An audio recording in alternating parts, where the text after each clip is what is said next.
परिवर्तन का प्रारंभ पर्यावरण की दृष्टि से प्रारंभ हो गया है, जो यहां पर साक्षात दिखाई देता है।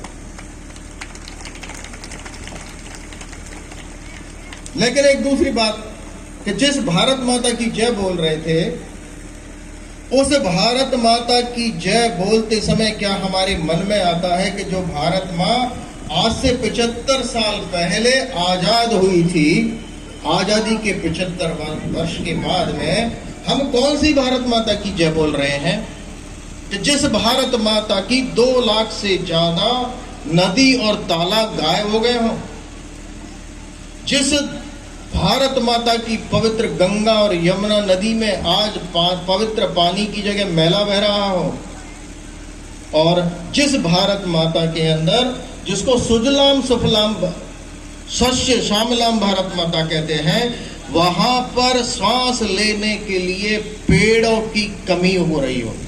मैं आपकी जानकारी के लिए बता देता हूं, यहां पर बच्चे हैं, संभ्रांत लोग भी यहां पर हैं।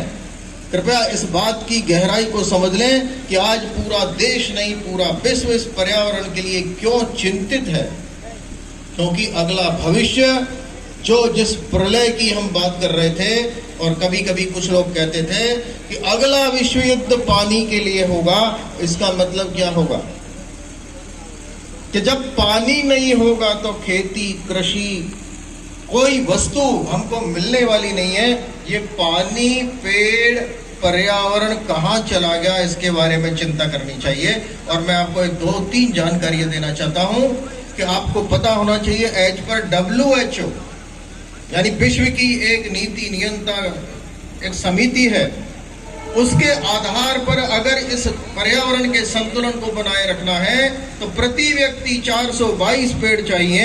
लेकिन आपकी जानकारी के लिए, जिस भारत माता की जय बोल रहे हैं, उस भारत माता में केवल 28 पेड़ प्रति व्यक्ति हैं। होने चाहिए 422, 1/20 यानी 20 गुना ज्यादा जहां पर पेड़ होने चाहिए, वो 20 गुना पेड़ कम कैसे हो गए। जिस देश को सुजलाम सुफलाम कहते थे, कहां चले गए वो पेड़? आज से 300 साल पहले जब औद्योगिक क्रांति आई नहीं थी, उसके पहले लाखों वर्ष से कोई पर्यावरण की तो चिंता नहीं थी, नदी भी बहती थी, शुद्ध हवा भी आती थी। लेकिन आज हमारे सामने आजादी के 75 साल के बाद भी 3 बातों की जो मनुष्य को जिंदा रहने के लिए आवश्यकता है, उन्हीं पर खतरा मंडरा रहा हो। वो पहला है खाने के लिए अन्न। आज अन्न शुद्ध नहीं मिल रहा है, उसमें भी रसायन इतने मुक्त हो गए हैं कि आगे आने वाले वैज्ञानिक कह रहे हैं कि 2028 के बाद इस भारत देश के अंदर 80% लोगों को कैंसर हो जाएगा। मतलब कैंसर होना तो चालू हो ही गया है, क्योंकि इतना हम कीटनाशकों के माध्यम से रसायन को अपने अंदर खाने के अंदर ले रहे हैं, जहर रूपी। इसलिए खाने में जहर मिल रहा है आज, और पानी में शुद्ध पानी नहीं मिल रहा है। हर घर में आरओ मिलेंगे। पीने के लिए पहले प्याऊ होती थी, प्याऊ केवल इसलिए बंद हो गई, शुद्ध पानी नहीं मिलता है, इसलिए पैकेट में पानी आने लग गया, बोतल में पानी आने लग गया। और दुष्परिणाम क्या हो गया कि जिस बोतल में पानी आता है, आप सब जहां बच्चे बैठे हैं, मैं इसलिए जानबूझकर बता रहा हूं कि आपने यदि छोटा सा प्रयास किया, आपके द्वारा आपके घर में, आपके स्कूल में वो चीज बंद हो जाएगी। जो बोतल हम पीने के पानी की यूज करते हैं प्लास्टिक की, वो 1 मिनट में अपने देश में 10 लाख बोतल इस जमीन पर गिरती हैं, जिस भारत माता की जय बोलते हैं। और कहां जाती हैं वो?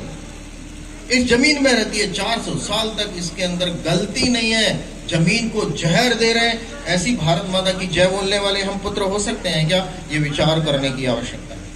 और इसलिए जहां पानी के अंदर जहर हो, और तीसरा, इस इंसान को जिंदा रहने के लिए श्वास की जरूरत होती है। क्या कभी हमने विचार किया है कि जब बच्चा पैदा होता है, पैदा होते ही क्या करता है? क्या करता है बताओ? बच्चा जब पैदा होता है तो रोता है। हम सब रोए थे ना? हाँ बोलो, हाँ बोलो, रोए थे। अच्छा, नहीं रोए तो क्या करते हैं? मार मार के रुलाते हैं। क्यों रुलाते हैं? जब बच्चा पैदा होता है, पहला काम उसको श्वास लेने का पड़ता है, और श्वास लेने के लिए रुलाते हैं। 30 सेकंड तक यदि बच्चे को आते ही श्वास नहीं मिलती है तो वो या तो खत्म हो जाएगा या मेंटली खराब हो जाएगा। और इसलिए विचार करने की आवश्यकता है, जब ये इंसान जमीन पर आता है, पहला श्वास लेता है, और जब ये इंसान जमीन से जाता है तो अंतिम श्वास छोड़ता है। एक श्वास से अंतिम श्वास तक की जो यात्रा है वही पर्यावरण है। क्या कभी विचार किया हमने कि इस श्वास को लेने के लिए मैंने कभी कुछ प्रकृति को दिया है?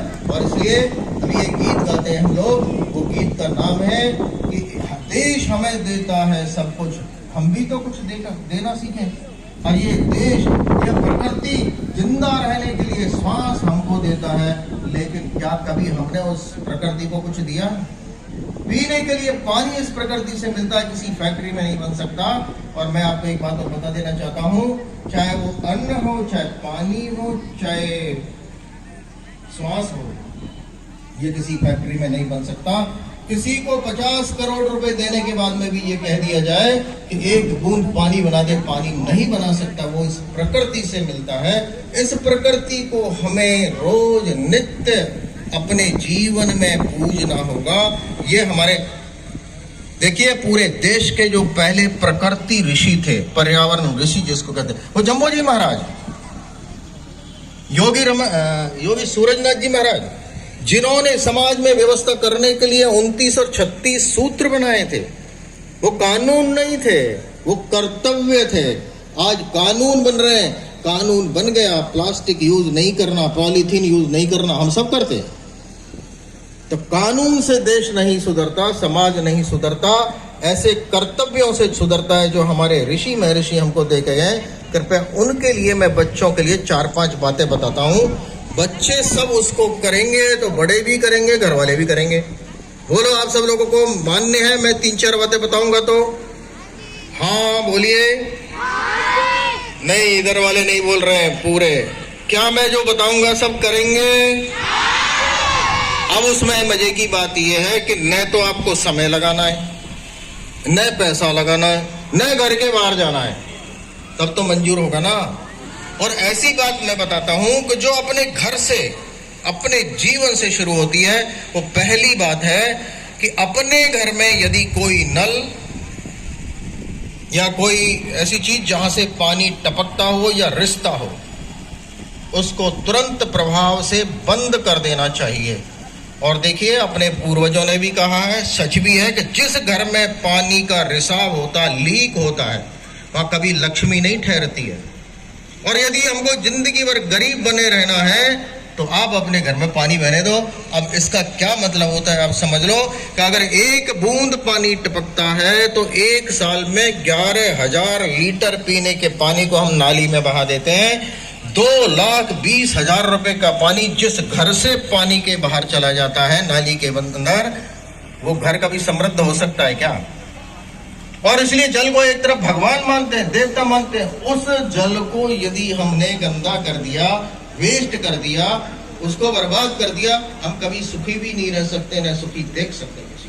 और इसलिए क्या अपने घरों में ये रिसाव वाले पानी या जो पानी बेकार जाता है, चाहे वो आरओ का पानी हो, चाहे आधा गिलास झूठा पानी हो, हमारे यहाँ तो लोटे से पीते हैं, कोई चिंता की बात नहीं है, तो ऐसे पानी को क्या हम बचा सकते हैं? तो सभी बोलेंगे, मैं बोलूंगा पानी, आपको क्या कहना है? बचाओ। ठीक है ना? सभी बोलेंगे पानी। बिल्कुल, अब मुझे पूरा विश्वास है कि आप अपने घर में अगर छोटी मोटी ऐसी बात होती है तो करोगे ना? बिल्कुल। अब मेरी दूसरी बात है, वो करिए। वो दूसरी बात ये है कि हमारे घर में कोई बिजली का बटन बिना बात अनावश्यक बिजली जलती हुई दिख जाए, आप सभी उसके बटन को बंद कर सकते हैं क्या? पक्की बात? तो जो बिजली जहां पर कोई नहीं है, जैसे हमारे टॉयलेट की बिजली है, या जहां पर जिस कमरे में पंखा और बिजली एसी चल रहा है, आपने बंद कर दी, कर सकते हैं क्या? अब आप बताओगे क्यों करना? क्या मतलब है? हमको तो सरकार फ्री में बिजली दे रही है, कलेक्टर साहब बैठे हैं और कहेंगे तो आप ये और फ्री में कर देंगे। क्या ये करना? इसकी बात समझ लेना चाहिए कि यदि हमने एक घर में 7 दिन 2 ट्यूबलाइट 4 बल्ब, एक एसी यदि 1-1 घंटे के लिए भी बंद कर दिया तो हम 1 यूनिट बिजली बचा लेते हैं। और 1 यूनिट बिजली का मतलब होता है 875 ग्राम, लगभग 1 किलो कोयला। और 1 किलो कोयला का मतलब होता है 50,000 से 1 साल, 1 लाख वर्ष जिस कोयले को बनने में लगता है, हमने अपने केवल अनावश्यक बिजली, एसी, इसको बचाने के लिए 1 लाख वर्ष से 50,000 वर्ष के उस कोयले को बचा लिया। और मैं एक दूसरी बात बता देना चाहता हूं कि अगर एक घर में 7 दिन में 1 यूनिट बिजली यानी 1 किलो कोयला भी बच गया तो इस देश के अंदर 3,500 करोड़ मैट्रिक टन, आप सोच लो, 3,500 करोड़ टन कोयला हमने बचा दिया। मतलब इस देश का नहीं, पूरे विश्व का 50,000 साल बचा दिया। आप विचार कर लीजिए, क्या हमारा इतना छोटा सा प्रयास इतना बड़ा वो ला सकता है? क्योंकि जिस कोयले को आज हम जला रहे हैं वो आगे आने वाली पीढ़ियों के लिए तरसाने वाला होगा। और इसलिए केवल बिजली बचाना, और हमको करना कुछ नहीं है, न घर के बाहर गए, न समय लगाया, न पैसा लगाया, केवल स्विच ऑफ कर दिया। चलेगा क्या? और तीसरी और अंतिम बात यह है, तो मैं बोलूंगा पेड़, आप क्या कहोगे? लगाओ, ठीक है ना? पेड़, पानी, बिजली बंद करो भाई। हाँ, बिजली, हाँ, ऐसा नहीं है कि कोई पढ़ रहा हो और आपने बंद कर दिया। छोटे बड़े भाई में बहन में होगा, कोई छोटा भाई कहेगा ये पढ़ रही है, बंद करो बिजली। ऐसा नहीं करना, तो बिजली बंद करो। अब ये क्या करना है इसका? केवल अंतिम बात है, पेड़ लगाओ का मतलब वही बात है, इसमें पैसा भी नहीं, घर के बाहर भी नहीं और टाइम भी नहीं। क्या हम सब बच्चे अपने घर में 10-10 बीजों का बीजारोपण कर सकते हैं क्या? अच्छा, मैं ऐसे पूछता हूं, किसी ने अपने घर में बीजारोपण किया है क्या? किया है, बहुत बढ़िया भाई, बहुत अच्छा किया है। लेकिन क्या हम सब, चाहे अपने जन्मदिन के नाम पर, चाहे पिताजी के जन्मदिन के नाम पर, चाहे किसी महापुरुष के जन्मदिन के नाम पर, अपने घर में 10 बीजों का बीजारोपण कर दीजिए। 1 साल तक जब वो वृक्ष बड़े हो जाएंगे, 1 साल तक पौधे बड़े हो जाएंगे, तब उनका वृक्षारोपण करेंगे। ये सब कर सकते हैं क्या? ज्यादा कहने की आवश्यकता नहीं है। अंत में केवल एक कहानी सुनाता हूं कि क्यों करना ये। तो एपीजे अब्दुल कलाम जो अपने पूर्व राष्ट्रपति थे, उन्होंने एक बार भाषण दे रहे थे। भाषण देने के बाद मंच के नीचे उतरे, एक छोटी सी 12 साल की बच्ची उनके पास आके कहती है, सर मुझे देशभक्ति करना है, देशभक्ति करने के लिए मुझे क्या करना चाहिए? वो छोटी सी बच्ची को देखकर एपीजे अब्दुल कलाम ने उसके सर पर हाथ फेरा और कहा, बेटी अगर तुमको सच्ची देशभक्ति करनी है 2 पेड़ लगाओ। क्या 2 पेड़ लगाना देशभक्ति है? विचार करना होगा कि ये 2 पेड़ लगाना देशभक्ति नहीं है, ये मानव भक्ति भी है, ये देव भक्ति भी है, ये जीव भक्ति भी है। क्योंकि एक पेड़ पर हजारों छोटे छोटे पक्षियों का बसेरा होता है, उनका घर उजाड़ देते हैं हम अपना पेड़ काट के। क्या हमको अंत में मरते समय भी 2 पेड़ चाहिए? वो 2 पेड़ों की लकड़ी भी हम बचा सकते हैं। और तो और हम पेड़ के कारण 38 प्रकार की चीजें कर सकते हैं। एक पेड़ लगाने का मतलब हजारों लोगों को ऑक्सीजन प्रदान करना है। जो अभी पूज्य महाराज जी बोल रहे थे कि ऑक्सीजन का मतलब ये जो ग्रीन